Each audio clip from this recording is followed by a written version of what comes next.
সমস্ত প্রশংসা আল্লাহ তাআলার জন্য, যিনি সকল বিষয়ের পরিচালক এবং সকল ব্যবস্থার মহাব্যবস্থাপক। প্রতি মুহূর্তেই তিনি কোনো না কোনো কর্ম সম্পাদনে নিয়োজিত রয়েছেন। আমি সাক্ষ্য দিচ্ছি আল্লাহ ছাড়া সত্য কোনো ইলাহ নেই। তিনি এক, তার কোনো শরিক নেই। তিনি মহান মর্যাদাশীল বাদশাহ। আমি আরো সাক্ষ্য দিচ্ছি যে আমাদের নবী মুহাম্মদ সাল্লাল্লাহু আলাইহি ওয়াসাল্লাম আল্লাহর বান্দা ও রাসূল। তিনি আদনানের সন্তানদের মাঝে সর্বশ্রেষ্ঠ। হে আল্লাহ, আপনি সলাত ও সালাম বর্ষণ করুন তার উপর, তার পরিবার পরিজন এবং সাহাবাই কেরামের উপর, যাদেরকে তাদের রব সন্তুষ্টির অনুগ্রহে ধন্য করেছেন। অতঃপর হে মুসলিমগণ, আপনারা আল্লাহ তাআলার তাকওয়া অবলম্বন করুন, কেননা তার তাকওয়াই হলো সকল কাঙ্ক্ষিত বস্তু অর্জনে সফল হওয়ার এবং সকল ভয়ভীতি থেকে নিরাপত্তা লাভের মাধ্যম। আল্লাহ সুবহানাহু ওয়া তাআলা বলেন, ওয়াত্তাকুল্লাহ লাআল্লাকুম তুফলিহুন। আর তোমরা আল্লাহর তাকওয়া অবলম্বন করো যাতে সফল কাম হতে পারো।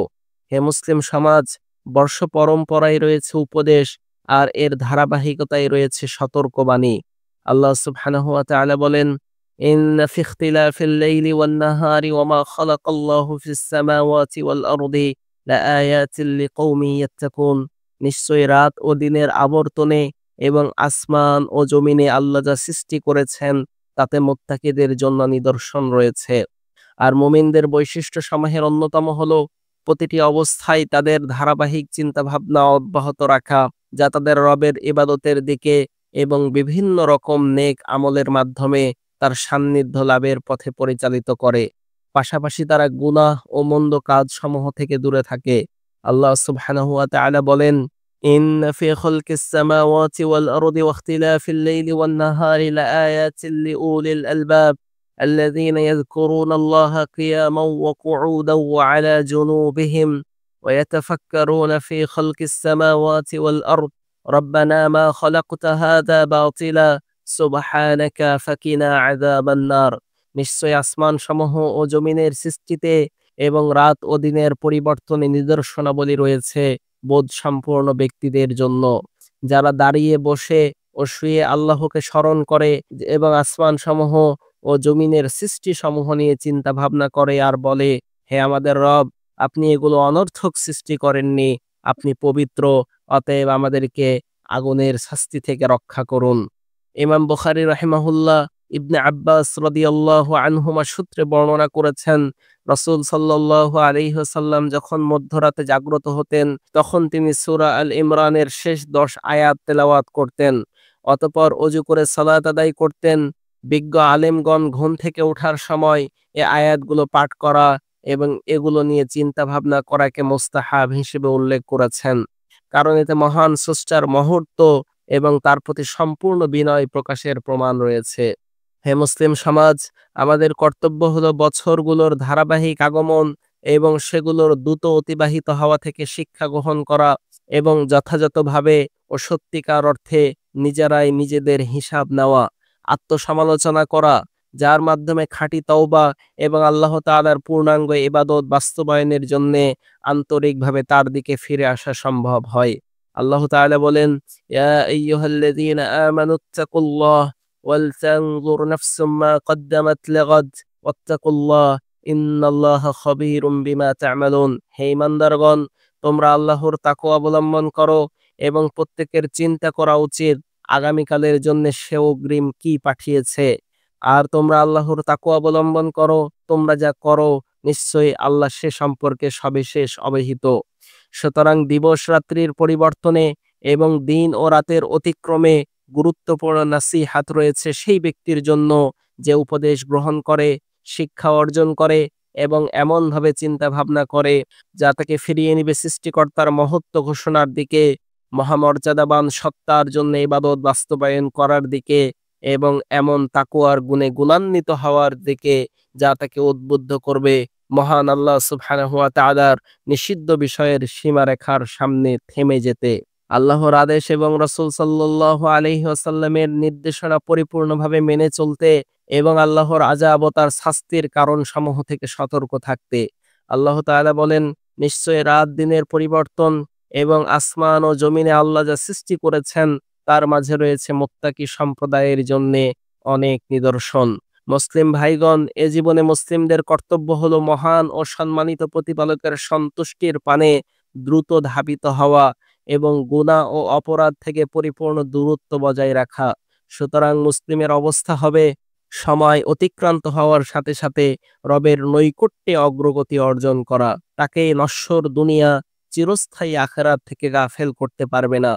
আল্লাহ সুবহানাহু ওয়া তাআলা বলেন, বলুন, হে আমার সম্প্রদায়, এই পার্থিব জীবন হলো সামান্য উপভোগের বস্তু, আর পরকাল হলো চিরস্থায়ী আবাস। সুতরাং সুসংবাদ সেই বান্দার জন্যে যে ভ্রষ্টতা ও গুনাহ থেকে নিজেকে বিরত রাখে এবং এ জীবনে শান্তিদাতা মহান মালিকের সন্তুষ্টি লাভে সহায়ক সকল ব্যাপারে যত্নবান থাকে। সুতরাং যে ব্যক্তি সফল হবে সে নিজেকে অবাধ্যতা থেকে হেফাজত এবং দয়াময় আল্লাহর আনুগত্যের দ্বারা পরিশুদ্ধি অর্জন করার মাধ্যমে সফলতা লাভ করবে। আল্লাহ তাআলা বলেন, "কদ আফলাহা মান সাক্কাহা ওয়া কদ খাবা মান দাসসাহা।" যে ব্যক্তি নিজেকে পরিশুদ্ধ করবে সেই সফল হবে, আর যে নিজেকে কলুষিত করবে সে ব্যর্থতায় পর্যবসিত হবে। অতএব হে মুসলিম ভাই, আপনি তাদের অন্তর্ভুক্ত হন যারা বছরসমূহ অতিক্রান্ত হওয়ার সাথে সাথে কল্যাণ ও নেক কাজের পথে অগ্রগতি অর্জন করে। আল্লাহ তাআলা বলেন, তাকওয়াই হলো সর্বোত্তম পাথেয়। আমাদের রাসূল সাল্লাল্লাহু আলাইহি ওয়াসাল্লাম বলেছেন, তোমাদের মাঝে সর্বোত্তম সেই যার জীবন দীর্ঘ হয়েছে এবং আমল সুন্দর হয়েছে। অতএব হে মুসলিমগণ, লাভ ক্ষতি ও পাওয়া না পাওয়ার ক্ষেত্রে মানদণ্ড নির্ণয় হবে ঈমানের পূর্ণতা, রহমানের আনুগত্য এবং আদনানের শ্রেষ্ঠ সন্তান মুহাম্মদ সাল্লাল্লাহু আলাইহি ওয়াসাল্লামের অনুসরণের মাধ্যমে। আল্লাহ তাআলা নবী সাল্লাল্লাহু আলাইহি ওয়াসাল্লামের উপর সালাতু সালাম বর্ষণ করুন। আল্লাহ তাআলা বলেন, ওয়াল আসরি ইন্নাল ইনসানা লাফি খুসর ইল্লাল্লাযীনা আমানু ওয়া আমিলুস সালিহাত ওয়া তাওয়াসাউ বিল হাক্কি ওয়া তাওয়াসাউ বিস sabr।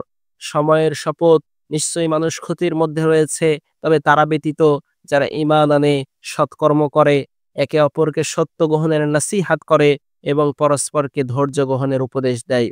ইয়া আল্লাহ, ইয়া রহমান, ইয়া রব্বাল আলামিন, আপনি আমাদেরকে আসমান ও জমিনের প্রতিপালক তথা আপনার সন্তুষ্টি অর্জনের মাধ্যমে সময়কে কাজে লাগানোর তৌফিক দিন এবং আমাদেরকে শিক্ষা লাভকারী, উপদেশ গ্রহণকারী, সফলকাম ও বিজয়ীদের অন্তর্ভুক্ত করুন। সকল প্রশংসা মহান ও উচ্চ মর্যাদা সম্পূর্ণ আল্লাহর জন্য। হে আল্লাহ, আপনি আমাদের নবী মুহাম্মদ সাল্লাল্লাহু আলাইহি ওয়াসাল্লামের উপর সালাত ও সালাম বর্ষণ করুন। হে মুসলিমগণ, অকল্যাণ ও দুর্ভোগের লক্ষণ সমূহের মধ্যে অন্যতম হলো এই যে বছর চলে যায় অথচ মানুষ নিজের হিসাব নিকাশ গ্রহণ করে না, নিজের অবস্থা পর্যালোচনা তথা আত্মসমালোচনা করে না। তওবা করতে গড়িমসি করা বড় নিষ্ঠুরতা ও গুরুতর বিপদের বিষয়। তাই মুসলিমের উচিত আল্লাহর জাগতিক নিদর্শন ও শরিয়া বিধানের প্রতি হৃদয়কে নম্র করা। আল্লাহ তাআলা বলেন, যারা ঈমান এনেছে তাদের হৃদয়কে আল্লাহর স্মরণে এবং সত্য নাজিল হয়েছে, তার জন্য বিগলিত হওয়ার সময় হয়নি। কাজেই আল্লাহ আপনাদের উপর রহম করুন, সৎ কাজে দ্রুত অগ্রসর হন, ইবাদতে প্রতিযোগিতা করুন, গুনাহ ও খারাপ কাজ থেকে বেঁচে থাকুন এবং আসমান ও জমিনের রবের শরিয়তের উপর শক্তভাবে অটল থাকুন। অতঃপর সবসময় নবী সাল্লাল্লাহু আলাইহি ওয়াসাল্লামের প্রতি বেশি বেশি সালাত ও সালাম পাঠ করুন, তাহলে এর মাধ্যমে আপনি মহাপুরস্কারে ভূষিত হবেন। হে আল্লাহ, আমাদের নবী মুহাম্মদ সাল্লাল্লাহু আলাইহি ওয়াসাল্লামের উপর আপনার রহমত ও শান্তি বর্ষণ করুন, যতদিন দিন ও বছরের পালাবদল অব্যাহত থাকবে। হে আল্লাহ, আপনি আহলে বাইত ও সম্মানিত সাহাবীদের উপর সন্তুষ্ট থাকুন। হে আল্লাহ, সকল মুসলিমকে ক্ষমা করুন, তাদের তওবা কবুল করুন, তাদেরকে আপনার অবারিত রহমতে আচ্ছাদিত করুন, তাদেরকে মহাপুরস্কারে ভূষিত করুন। আপনি তাদেরকে আপনার নিরাপত্তা দ্বারা হেফাজত করুন এবং আপনি তাদের প্রতি সদয় হন, হে সূক্ষ্মদর্শী।